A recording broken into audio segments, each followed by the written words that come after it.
അമ്മയ്ക്കൊരു നാഥൻ വേണ്ടേ? AMMA അല്ല, അതിന് താരസംഘടനയായ AMMA ഇപ്പോൾ ജീവനോടെ ഉണ്ടോ എന്നാണ് ആൾക്കാർ ചോദിക്കുന്നത്.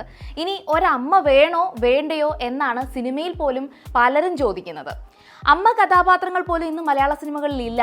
അത് വേറൊരു പോയിന്റ്. സ്വന്തം വീട്ടിലെ പ്രശ്നങ്ങളെല്ലാം പുറത്ത് വന്ന് ഇന്റർവ്യൂലൊക്കെ പറയുന്ന താരങ്ങൾ ഈ ഒരു വീട്ടിലെ കാര്യം കുറച്ച് ഒളിച്ചും മറച്ചും ഒക്കെയാണ് നമ്മുടെ അടുത്തൊക്കെ പറയാറുള്ളത്. പല കാര്യങ്ങളും പറയുന്നത് സത്യവും അല്ല. മലയാള സിനിമയിലെ ഏറ്റവും വലിയ താരസംഘടന അമ്മ ഇന്ന് നാഥനില്ലാതെ ദിശയില്ലാതെ ഒരു ഓണക്കിറ്റിന്റെ പേരിൽ പോലും കലഹിക്കുന്ന അവസ്ഥയിലേക്ക് എത്തിച്ചേർന്നിരിക്കുകയാണ്. ശ്വേതാ മേനോന് സിനിമയൊന്നും ഇല്ലെങ്കിലും ടെലിവിഷൻ പരിപാടികളിലൊക്കെ വാതോരാതെ പോയിരുന്ന് സംസാരിക്കുന്നുണ്ടല്ലോ, മാർക്കിടുന്നുണ്ടല്ലോ. അതോ ഇനിയിപ്പോൾ ആ അവസരങ്ങളൊന്നും ഇപ്പോൾ ഇല്ലേ? എന്താ അവസ്ഥ എന്നുള്ളത് എനിക്ക് അറിയില്ല കേട്ടോ. ഇനി ജനറൽ ബോഡിയിൽ പരസ്യമായി രാജിവെച്ചിറങ്ങിപ്പോയി. ആ ഒരു ആപ്പീസിലേക്ക് എന്തേ പിന്നെയും തിരിച്ചു വന്നു? ഒന്നല്ല കേട്ടോ, പല തവണ രാജിവെച്ച ആളാണ് ഈ ശ്വേതാ മേനോൻ. ഇനി ഇങ്ങനെ കയറിയിരിക്കാൻ എന്ത് അധികാരമാണ്? ഇത് ഞാനല്ല കേട്ടോ ചോദിക്കുന്നത്, ഉഷാ ഹസീന ചോദിച്ച ചോദ്യമാണ്. ഇവിടെ കോടതി പറഞ്ഞത് എന്താ? രമേശ് പിഷാരടിക്ക് അഡ്ഹോക് കമ്മിറ്റിയിൽ തുടരാൻ പറ്റില്ല എന്ന് മാത്രമാണ്. അല്ലാതെ ശ്വേതാ മേനോന് തുടരാം എന്ന് കോടതി എവിടെയും പറഞ്ഞിട്ടില്ലല്ലോ. ഇല്ലല്ലോ. എന്നിട്ടും ഈ ഒരു കാര്യം എടുത്തിട്ട് സൗകര്യം പോലെ വളച്ചൊടിച്ച് സഹപ്രവർത്തകരെയൊക്കെ തെറ്റിദ്ധരിപ്പിച്ചിട്ട് ഓഫീസിൽ ഇങ്ങനെ അള്ളിപ്പിടിച്ചിരിക്കുകയാ. ആര്? ആരാ? ആരാ?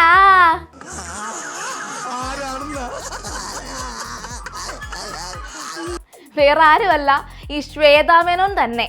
ഇതും പറയുന്നത് ഞാനല്ല കേട്ടോ, ഉഷാ ഹസീനയാണേ. അപ്പോൾ മംഗളം TV ഓപ്പൺ ടോക്കിൽ ഇന്ന് AMMയുടെ ഈ ഒരു പ്രശ്നം നമുക്ക് ഓപ്പൺ ആയിട്ട് തന്നെ പറയാം.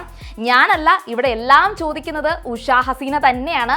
ഉഷ ചോദിച്ചതും പറഞ്ഞതും എല്ലാം ന്യായമാണ്. അതുകൊണ്ടാണ് ശ്വേതാ മേനോനോടും നീന കുറുപ്പിനോടും നമുക്കും ഇത് ഓപ്പൺ ആയിട്ട് ചോദിക്കാം എന്നങ്ങോട്ട് തീരുമാനിച്ചത്.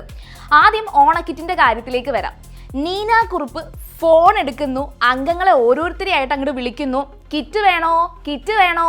ഭൂരിഭാഗം പേരും എന്താ പറഞ്ഞത്?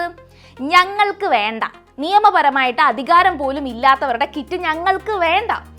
എന്നിട്ടും ഇതൊന്നും അറിയാത്ത പാവം കുറച്ച് മുൻനിര കലാകാരന്മാർ, ശുദ്ധന്മാര്, വത്സല മേനോനും നടൻ ചാക്കോച്ചനും ഒക്കെ അവരെ പോലെയുള്ളവര് കിറ്റൊക്കെ മേടിച്ചിട്ട് അവരുടെ കൂടെ പോയി ഫോട്ടോ ഇട്ട് അതങ്ങോട്ട് പ്രചരിപ്പിക്കാനുള്ള ഒരു ശ്രമം ഇവിടെ നടക്കുന്നുണ്ട്.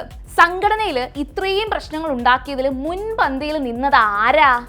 ഇപ്പോൾ എനിക്കൊരു പ്രശ്നവും ഇല്ല എന്ന് പറയുന്നത് ആരാ?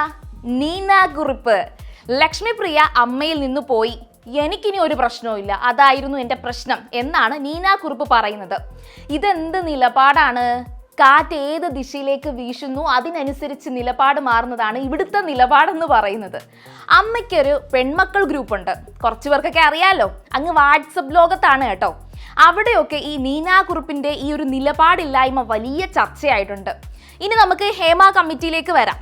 ഓക്കെ, ഹേമ കമ്മിറ്റിയിൽ സർക്കാരിന്റെയും കോടതിയുടെയും ഒക്കെ മാത്രം പരിധിയിൽ വരേണ്ട ഒരു രഹസ്യരേഖയാണേ ഇത്. പുറം ലോകം കണ്ടിട്ടില്ല, നമുക്കൊന്നും അറിയത്തില്ല. എന്നിട്ടും അതിൽ ആരുടെയൊക്കെ പേരുകൾ ഉണ്ട് എന്ന് ഇവർക്ക് മാത്രം എങ്ങനെ അറിയാം? ആർക്ക്? ശ്വേതാ മേനോന്. ഈ പേരുകൾ പറഞ്ഞിട്ട് മറ്റുള്ളവരെ പേടിപ്പിക്കാനുള്ള ഒരു ശ്രമമാണെങ്കിൽ ആ വിവരം എവിടുന്ന് കിട്ടിയെന്ന് ആദ്യം വ്യക്തമാക്കേണ്ടത് ഈ ശ്വേതാ മേനോൻ തന്നെയല്ലേ? അതോ വെറും ഭീഷണിയാണോ ഇവിടെ ഈ നടന്നുകൊണ്ടിരിക്കുന്നത്? ഫോൺ സംഭാഷണങ്ങൾ ചോർത്തുന്നു, ഓഡിയോ ലീക്ക് ചെയ്യുന്നു, എൻ്റെ കയ്യിൽ ഇനിയും പലരുടെയും ഓഡിയോ ഉണ്ട് എന്ന് പറഞ്ഞിട്ട് സഹപ്രവർത്തകരെയൊക്കെ ഭീഷണിപ്പെടുത്തുന്നു.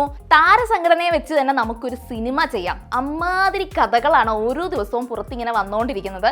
ഇനി കമ്മീഷൻ കഥ, അത് പറയാതെ പറ്റില്ലല്ലോ.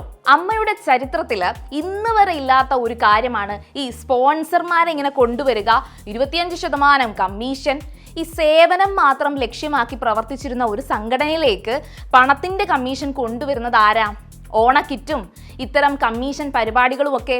ശ്വേതാ മേനോൻ പറഞ്ഞത് കേട്ടപ്പോൾ എനിക്ക് ശരിയായി തന്നെയാണ് തോന്നിയത്. അതായത് ശ്വേത ഒന്ന് പറഞ്ഞിരുന്നു, സിനിമയിൽ ഇന്ന് അഭിനയിക്കാത്ത വയസ്സായ ഒരുപാട് കലാകാരന്മാർ കുറേയധികം കഷ്ടപ്പെടുന്നുണ്ട്, അവർക്ക് ഈ ഒരു സേവനമൊക്കെ നല്ലതാണ് എന്ന്. പക്ഷേ ശ്വേതാ മേനോൻ പറയുന്നത് എല്ലാം അങ്ങോട്ട് ശരിയാകുന്നില്ലല്ലോ. 15 കോടിയുടെ ലാഭം, അതല്ലേ ശ്വേതാ മേനോനെ ഈ ഒരു കസേരയിൽ ഇങ്ങനെ അള്ളിപ്പിടിച്ചിരിക്കാനുള്ള കാരണം? ആണോ? ആണെങ്കിൽ അതൊന്ന് ഓപ്പണായിട്ട് പറഞ്ഞൂടെ? ഞാൻ ചോദിച്ചതല്ല കേട്ടോ, ഇതെല്ലാം ഉഷാ ഹസീന ചോദിച്ചതാണ്. എനിക്കിനകത്ത് ഒരു ബന്ധവും ഇല്ല. അന്തസ്സുള്ളവരൊക്കെ അവിടെ നിന്ന് ഇറങ്ങിപ്പോയി. ബാക്കിയുള്ളവർ എന്തിനാ അവിടെ അള്ളിപ്പിടിച്ചിരിക്കുന്നത്? 97 പേരെ മാത്രം വെച്ച് അഡ്മിൻ ഉള്ളി ഗ്രൂപ്പ് ഉണ്ട്. ബാക്കിയുള്ള ഭൂരിഭാഗം അംഗങ്ങളും മാറ്റി നിർത്തി. ഇതാണോ ശ്വേതാ മേനോന്റെ ജനാധിപത്യം? കോടതിയിൽ കേസ് നിലനിൽക്കുമ്പോൾ തന്നെ ഇത്ര ധൈര്യമായി സംഘടനയെ ദുരുപയോഗം ചെയ്യുന്നത് നിയമത്തോട് തന്നെയുള്ള ഒരു വെല്ലുവിളിയല്ലേ? രാജിവെച്ചു പോയവർക്ക് അധികാരമില്ല എന്ന് അറിയാഞ്ഞിട്ടാണോ, അതോ അറിഞ്ഞിട്ടും അള്ളിപ്പിടിച്ചിരിക്കുന്നതാണോ? ഞാൻ രാജിവെച്ചാലും എനിക്ക് നല്ല ഉത്തരവാദിത്തമാണ്. ശ്വേതാ മേനോന്റെ ആ ഒരു ഉത്തരവാദിത്തം കാരണം അമ്മയ്ക്ക് മറ്റൊരു നാഥൻ വരില്ല എന്നാണ് എനിക്ക് തോന്നുന്നത്. അമ്മയ്ക്കൊരു നാഥൻ വരുമോ? ഈ സിനിമാ സംഘടനയൊക്കെ വിടാം, നമുക്കൊന്ന് സീരിയൽ ആ ഒരു സ്റ്റൈൽ പിടിക്കാം. അതായത് അമ്മയ്ക്കൊരു നാഥൻ വരുമോ? ആരായിരിക്കും അത്? കാണാം. എവിടെ? ആർക്കും അറിയത്തില്ല. ഇത് തമാശയൊന്നും അല്ല. ശരിക്കും പറഞ്ഞാൽ ജനാധിപത്യപരമായിട്ട് ഒരു പുതിയ ഭരണസമിതി വരുന്നത് വരെ ഈ ഒരു സ്വയം പ്രഖ്യാപിത നേതാക്കളൊക്കെ ഈ കളികൾ അവസാനിപ്പിക്കേണ്ട കാര്യമല്ലേ? അത് വേണ്ടേ? നിങ്ങൾ തന്നെ പറയാം. മംഗളം TV ഓപ്പൺ ടോക്കിലൂടെ ഓപ്പൺ ആയിട്ട് നിങ്ങൾക്ക് പറയാം. ഒപ്പം ചാനൽ കൂടി ഒന്ന് സബ്സ്ക്രൈബ് ചെയ്തേക്കണേ.